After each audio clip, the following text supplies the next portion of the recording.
This is very high-level, advanced Buddhist psychology. There's a lot of terminology that you have to pick up on. But anyway, if you come for the first time, try to absorb as much as you can. This is just a very fast review of what we've been talking about. There are 8 consciousnesses in us, body and mind. We are an aggregate of body and mind, you and I. The body, we know, the mind, perception, conception, volition, consciousness, we call it the 5 skandhas. And from number 1 to number 8, we have the visual consciousness, auditory consciousness, olfaction consciousness of the nose, taste consciousness, tactility consciousness, mentality consciousness, ego consciousness, store and interactive consciousness. All these require a lot of knowledge to understand before you know what I'm talking about. But anyway, since you come, just try to absorb it. And we have been talking about this for a long time.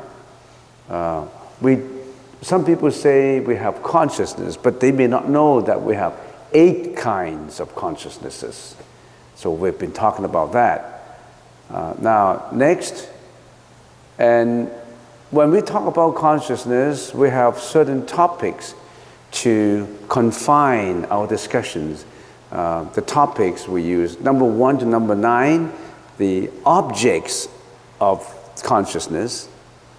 When your eyes, your nose, your ears, when your sensory organs are interacting with outer environments, then you need to know what those objects are. We already have talked about various kinds of objects. Number 2, modes of knowledge. How do our consciousness get to perceive, get to know all these objects? The modes of knowledge. Direct knowledge, indirect knowledge, knowledge by analysis, knowledge by postulation, all that. And then we have the moral nature of our consciousnesses, realms of the activities of each consciousness. We already have talked about. Now we have come to number 5, concomitant mental functions. This is the topic that we've been talking about. Now let's continue with concomitant mental functions. Consciousnesses 8,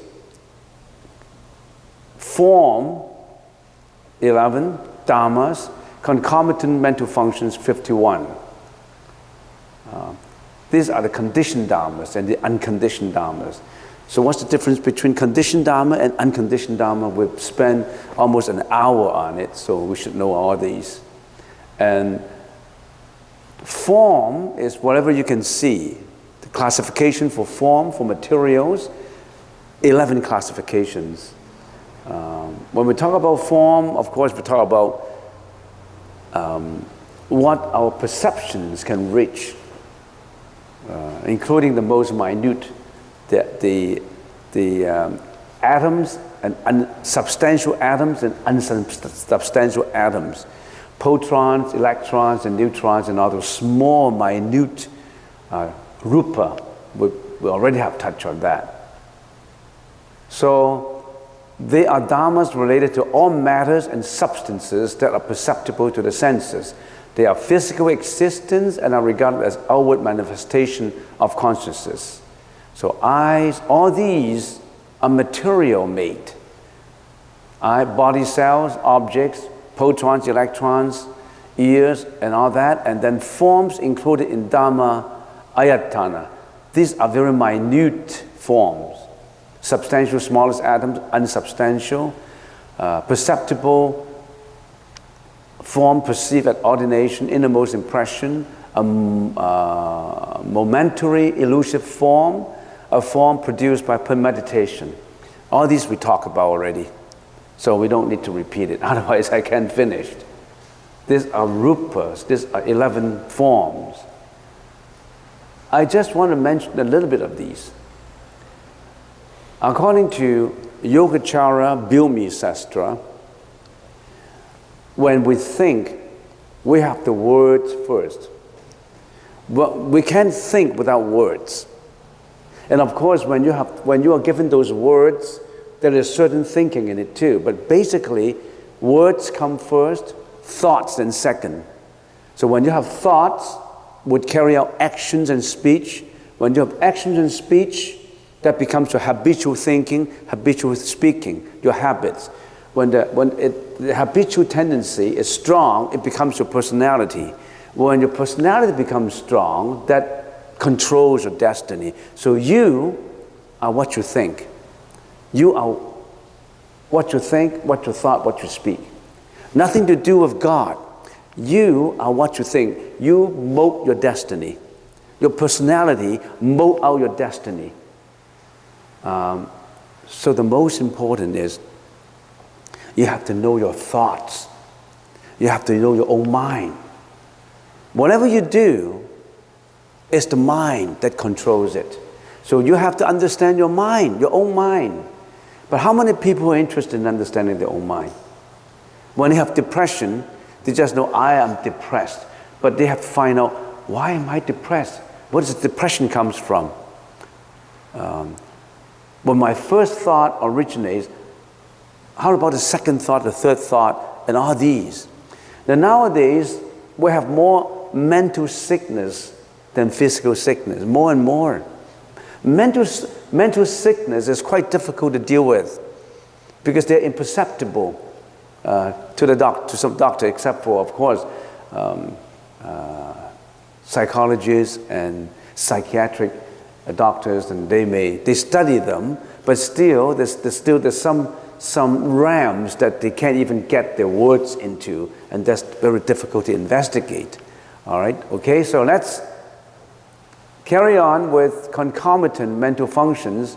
When your 8 consciousnesses are interacting with the outside world, which you are, you may not know about it. Your eyes see, your ears listen, your nose smell, your tongue taste, your body contact, tactility, and all these would work simultaneously with the mono, which is the mentality, the brain, and the brain will act with the ego consciousness, which is your self, your ego, and the ego consciousness is working in conjunction with your store consciousness, tapping into the previous karma that your storage consciousness is accumulating, and work out whatever actions in speech. That's the very fast procedures that's taken. But when you see, when you hear, when you taste, it's not just the superficial consciousness that you have interacting.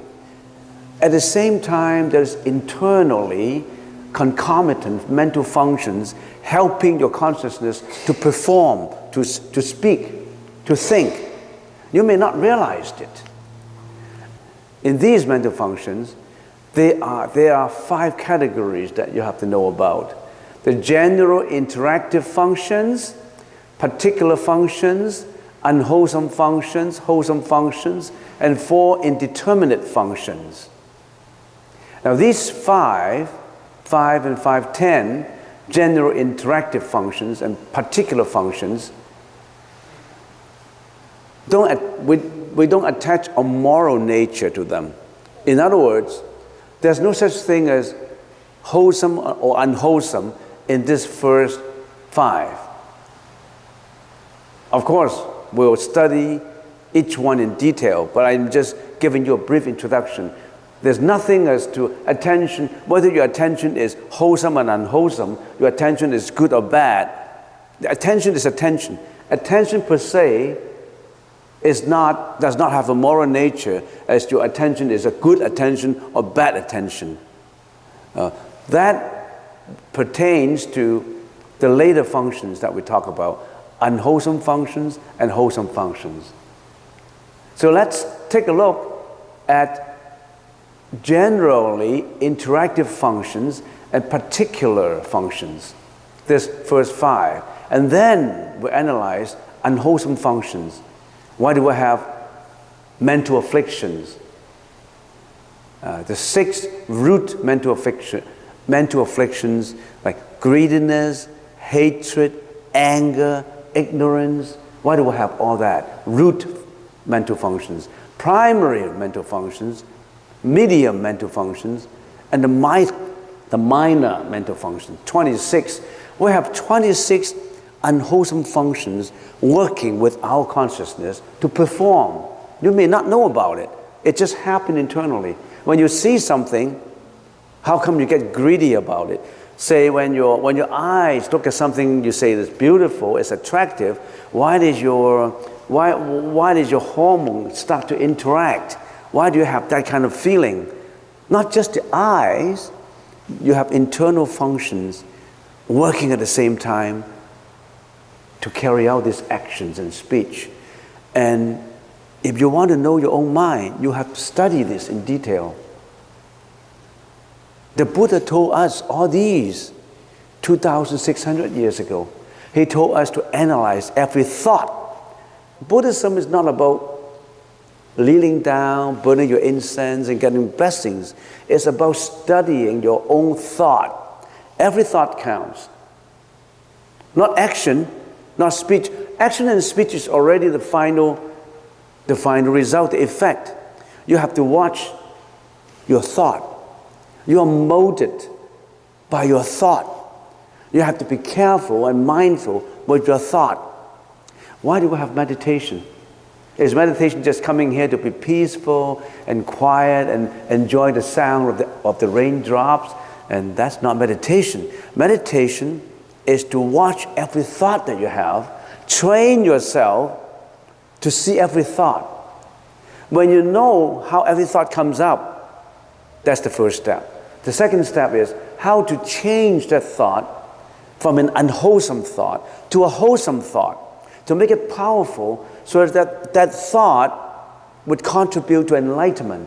That thought will contribute to understanding. That thought will contribute to the welfare of all mankind, not the destruction of mankind. Everything you look at is a thought. Everything starts from a thought. This building starts from a thought.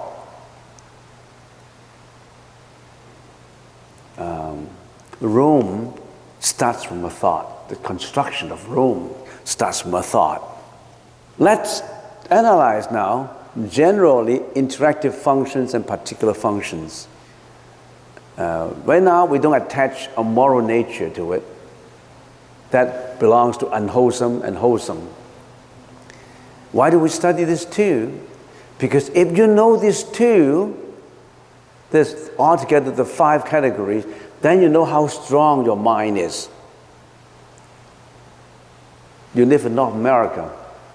There are a lot of positive thinkers. And the positive thinkers tell you, you are what you think. You can do it.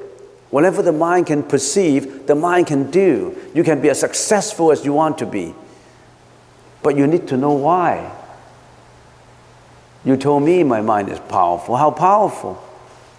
You told me that I can do whatever I want if my mind is strong enough. How? Why?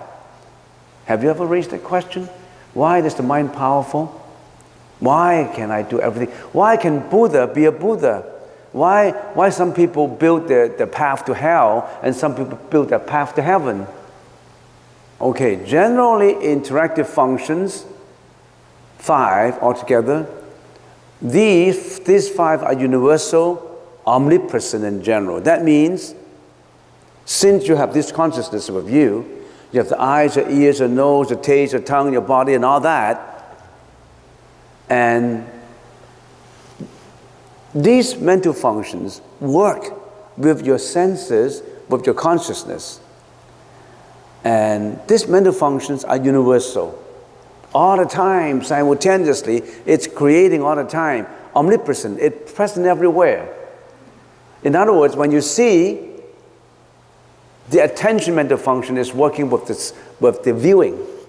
When you listen, your mental function of attention is working with the listening, contact and all that, the 5. It's omnipresent, it happens everywhere, it happens all the time, it happens simultaneously with the mind, it happens with with your store consciousness, with your mind consciousness. The first one is attention. When your consciousness is interacting with the outside world, there's a mental function within you that is working. Act of attention. The holding in thought of an object that has earlier been experienced, its function consists of keeping the mind on the object. That is attention. As to how attentive you are, depends on the individual. This morning when we were meditating, when we were circumambulating the walking meditation, some experienced meditators walk with attention. They are mindful of every step. They put all their attention on the movement of the step. Left, right, and when they're meditating, they put all their attention on the breath in and breath out. A high level of attention. But for some people, in the walking meditation, you know what they do? When they're walking, they were browsing this and browsing that, put their hands in their pocket, and then watch the Buddha statues, and they're not paying attention. Their attention is going astray. They're not having a proper attentive meditation. You see the difference? Some people can do well at university because they pay attention when the professor is talking, when the professor is giving a lecture. Some people, they just go astray. They may be thinking about yesterday's party. They may be thinking about tomorrow's banquet. They're not paying attention. Who would pay more attention? The degree of attentiveness. Have you been attentively paying attention to what you're doing? When you're on the job, what do? You're working at it because you're paid $12 an hour. You just say, this is a $12 an hour job. Why should I pay the highest attention to it? You make the mistakes, who cares? You're only paying $12 an hour. Whereas a good attentive worker would say, okay, I'm paying $12, but that's not the money that concerns me. I want to do a good job. I want to pay the highest attention. The attention is worth $60. You're paying me only $12, but I don't care. I want to pay attention. These attentive worker will be a successful worker. Whereas this thought going astray worker will always be staying at $12 an hour. Whereas this attentive worker, finally he got 60. Because he's worth 60. So what kind of attention you're paying to your life? What kind of attention you're paying to your meditation? Some simple task, I call it a simple task for beginners. Meditation is not a simple task. A simple task of walking meditation, you can see a variety of attentiveness. Some people really, step by step, they're working at the meditation. They're working at enlightenment, nirvana. For some people, well, it's a rainy day, I have nowhere else to go. I can't go for party. I don't want to go to white spot. Why don't spend a gloomy day in the temple doing meditation? Their determination is not high enough. Their attention is not high enough. You are what you mold yourself to be. Not God, not your mom and dad, not your school. You mold out your destiny. Your destiny could be prosperity. Your destiny should be gloominess. You are your own creator, nobody else. You better change it tomorrow. It's never too late. Attention. Are you paying attention? You are. Otherwise, say for someone, if you are speaking and your attention is not there, I don't know a word. If I'm tasting something, if I'm tasting a hamburger, for example, if I'm grief-stricken, I was so sad, I was so depressed, I didn't know how it tastes like. I'm just eating, but I'm not paying attention to the taste. I don't even know what I'm eating. I don't even know when I finished, because I'm not paying attention to my eating. because I'm so grief-stricken. You see, your attentiveness is different. Your body is there, yet you're not there. Your body is in a party, but you have thoughts somewhere else. You're not there. That's attention. Attention is the most important. Contact, but this attention happened to everybody. What is your attention? Contact. Contact, the state of contact arising out of the encounter of the organ, the object, and the consciousness. There's three things: the organ, the object, and the consciousness. What is the organ? When you see, what kind of sensory organs you use to see? Eyes. When you listen, your ears. When you taste, your tongue. When you smell, your nose. That's your sensory organ. The sensory organs perceive the external objects, and in the process of perceiving, consciousness comes up. But if you don't pay attention, there's no such thing as a seeing consciousness. You only see, you don't know what you're seeing. You listen, but you don't know what you're listening because you're not paying attention. The contact is not there. It is there, but it is absent. The object and the consciousness, and which enables thought to come into contact with the object, it has the characteristics of enlivening the thought concomitants. So that's the reason why whatever you're doing, your mind must be at it. You're not at it. So contact. Next, sensation. So when you have the attention, when you have the contact, what's next? You have sensation about the object. You have sensation about what you perceive. Now, let's come back and say, why do I have to know all these things? Is this Psychology 100 at UPC? Why do I have to know all these things? This is psychology. This concerns you. This concerns you because if you know all these things, you can change your life. This is something that you don't notice. This is something that they go astray. In a lot of cases, this is something that goes unwholesome, that goes criminally into bad acts. You don't know about it. Habitually, you've been thinking like that. This is the time to know more about yourself. You are studying yourself. The Buddha said the first lesson in knowing Buddhism is to know yourself. Sensation. Sensation comprises three types of effects: pleasure, suffering, and neither suffering nor pleasure. These sukha, that's a Sanskrit word. Dukkha, Sanskrit word. This is a Sanskrit word. This aggregate can be divided into 6 groups of feeling, from feeling born of eye contact through feeling born of mind contact. They are named sensation because they are the cause of craving. When you see something, it's pleasurable, you like it. You get obsessed with it. When you see something, you don't like it, you hate it. Suffering arises from the hatred. And there's a situation that there's neither hatred nor pleasure, neither suffering or pleasure. That embraces and complies of all the sensations you have.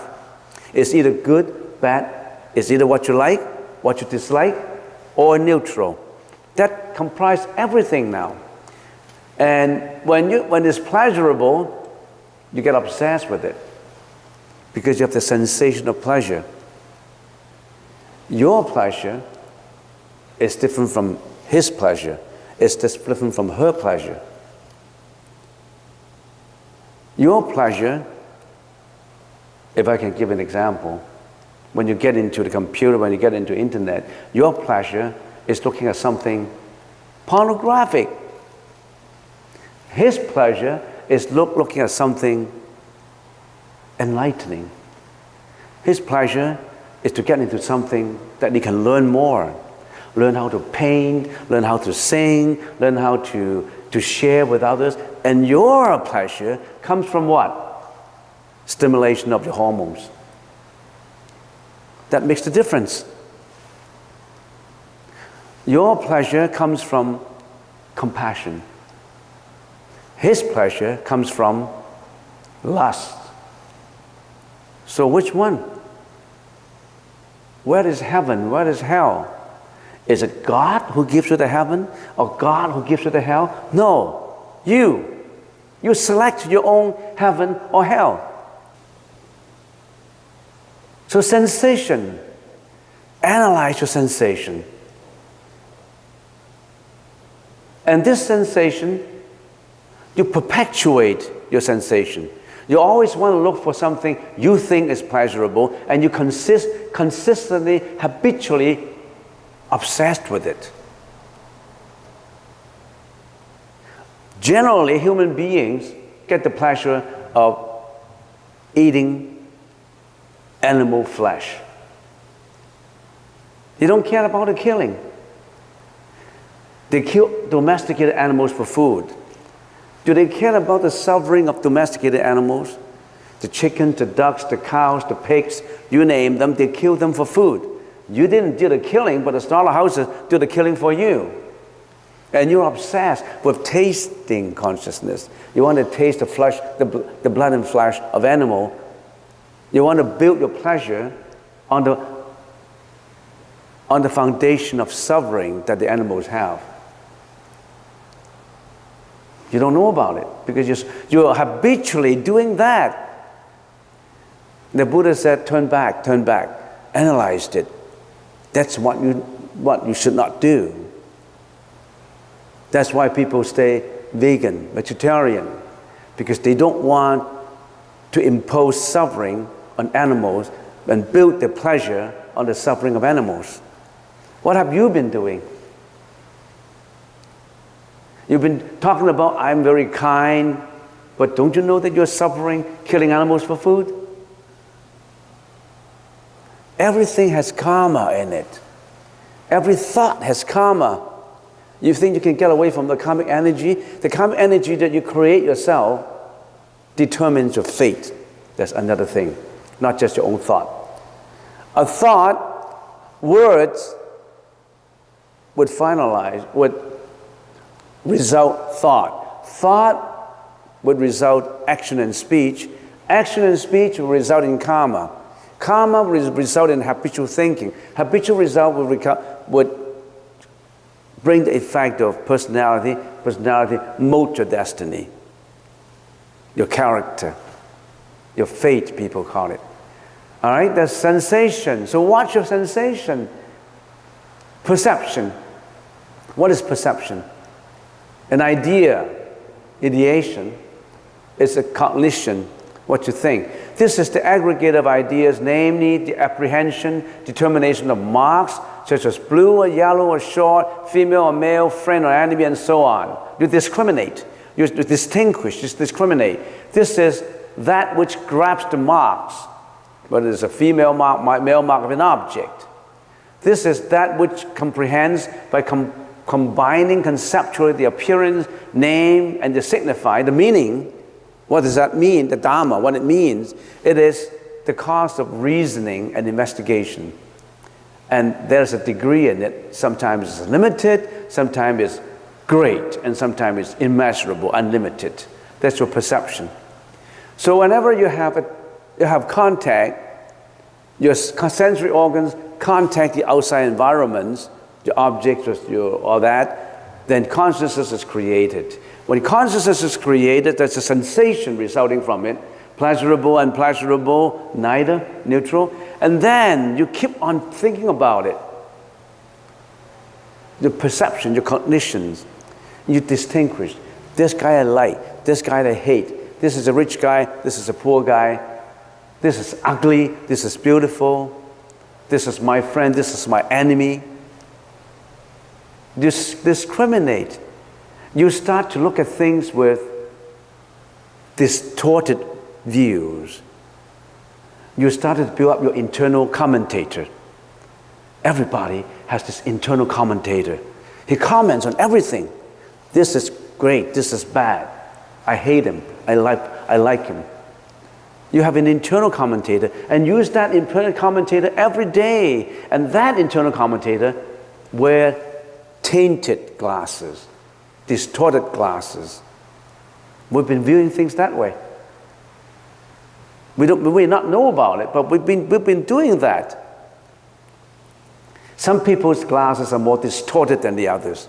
Some people's views are more distorted than the others. Some people view with compassion. Some people view with cruelty, with selfishness, with egoistic attitude. Some people are more open, are more generous. Who are you? I don't know. I don't know. Who do you want to be? Do you want to be a saint? Or you want to be a victim of hell? It's up to you. You make your own choice. Whatever happened yesterday will never come back again. The past is the past. Don't cherish the memorable past. Don't hate your abusive past. The past is gone. It will never come back. Don't bring your past and put it on the table and suffer on it and agonize on it. Because it's gone. You have an abusive childhood, but that's gone. Why do you always bring the memories back onto your table, ponder about it, and agonize yourself on it? That's what we call depression. Why do you create your own depressive attitude? Don't bring back the past, it's gone. Don't worry about the future. You have a lot of worries about your death, about your work, about what are you going to do, and you bring it on your table, think about it, and worry about it, and agonize on it. The past is gone, the future hasn't come yet. Live at the present moment. What is your present moment? If your present moment is obsessed with your past, that's not a good present moment. If your present moment is to worry about the future, that's not a good present moment. What is this present moment? You think about it. You live at the present moment. What kind of present moment you want? Sometimes you have a choice, but sometimes you may not have. You know why? Because your personality wants to get back to the past. Your personality wants to worry about the future. Because you built up those thoughts that dominated you. And the Buddha said, get into meditation to train yourself to get rid of all those.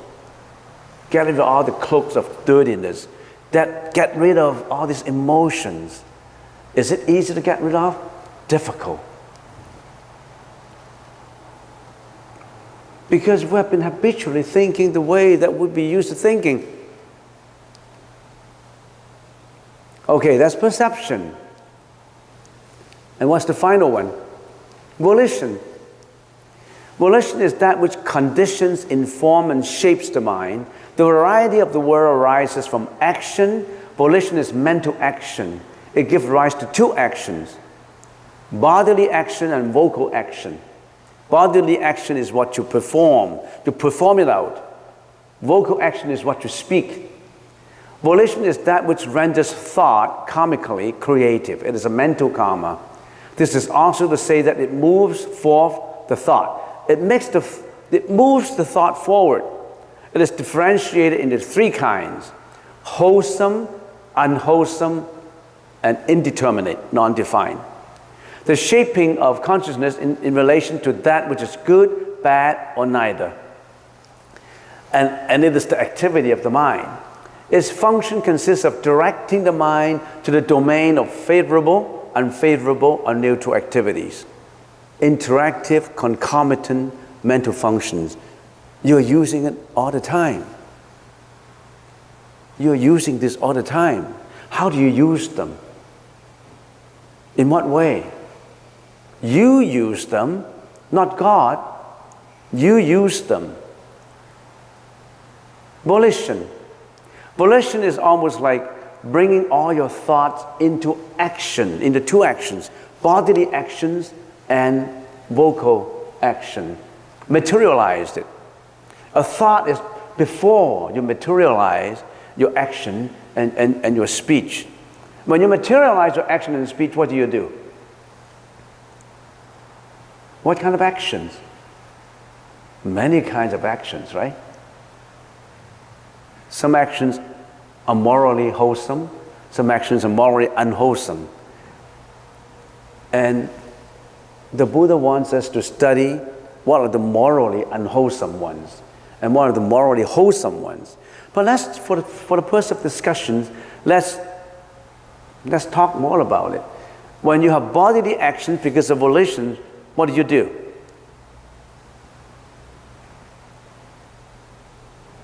Killing, lying, sexual misconduct, what else? The bad side. Well, of course, not all the bad sides. Sometimes you are compassionate, sometimes you're honest, you are not just bad things. Remember, you're not doing only bad things. Don't downgrade yourself. I'm not negative. Don't say negative about yourself. You're not always performing bad, unwholesome karma. Sometimes you're very compassionate. It's not that bad thing to do all the time. So it carries out body actions. So that's the reason why Buddha wants to introduce what? Morality standard. Abstain from killing, abstain from lying, abstain from sexual misconduct, abstain from intoxication, and all that. Why? Because it trains you to be morally wholesome. And vocal too.